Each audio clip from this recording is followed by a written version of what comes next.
Bonjour à tous. Cette petite vidéo aujourd'hui pour vous parler de l'ostéopathie et de son aspect préventif. Et donc, en ces temps qui courent, avec cette peur du virus, cette peur des bactéries, les peurs qu'on met aux gens, n'oublions jamais une chose, notre système immunitaire, il a été créé pour résister à beaucoup de choses, à tous les virus. Les virus, ils existent déjà depuis beaucoup plus longtemps que nous. Et on a même dans notre ADN 8% de l'ADN des virus, donc ce ne sont pas nos ennemis, on est capable de résister à ça. Alors, je voulais vous parler du docteur Steele. Le docteur Andrew Steele, c'est un médecin américain qui vivait dans les années 1850 plus ou moins. Et lui, ce qui lui est arrivé, c'est que sa famille, sa femme et ses 4 enfants ont été décimés par une épidémie de méningite. Et suite à ça, il s'est dit, c'est pas possible, les médicaments qu'on donnait à l'époque ne sont pas parvenus à sauver ma famille, il faut que je trouve une autre technique pour aider les gens. Et il a commencé à faire énormément de dissections, il a commencé à étudier à fond l'anatomie humaine, et il a surtout fait une grande découverte, il s'est rendu compte de l'importance des fascias. Les fascias, c'est notre squelette fibreux, c'est-à-dire que c'est un tissu très fin qui est situé sous la peau et qui va tapisser tout l'intérieur de notre corps. Ça va passer au-dessus des viscères, ça va passer au-dessus des os, au-dessus des muscles. Et surtout, son importance, c'est que ça va contenir les vaisseaux sanguins, artériels, veineux, lymphatiques et aussi les vaisseaux énergétiques. Ça, il en parlait moins à l'époque, mais bon, on sait maintenant que ça existe aussi.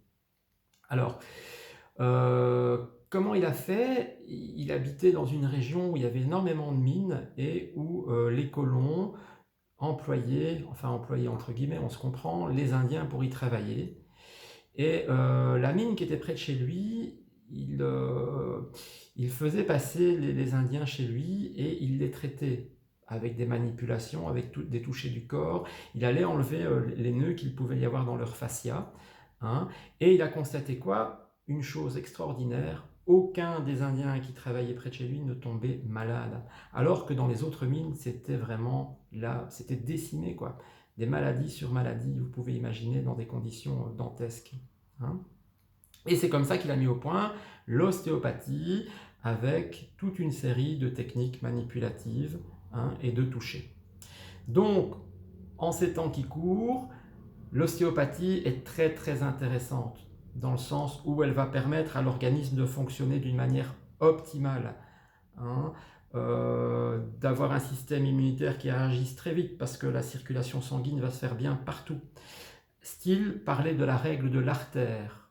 Il disait que là où la circulation est bonne dans le corps, la maladie ne peut pas s'installer. Dans le sens, il y a tous les éléments guérisseurs qui s'y trouvent. Steele disait aussi, le corps, c'est la pharmacie de Dieu. Voilà, c'est des phrases vraiment choc, géniales. Donc, dans ces périodes, n'hésitez pas à consulter vos ostéopathes, à consulter tous les praticiens en médecine naturelle qui vont permettre à votre organisme de rester toujours à la pointe, vigilant, et qui va permettre aussi à l'organisme de s'adapter rapidement lorsqu'il y aura un virus qui va passer par là. Voilà, pas de souci. Donc, utilisez bien les médecines parallèles. C'est un conseil. Voilà, pour rester fit and well très longtemps. À bientôt.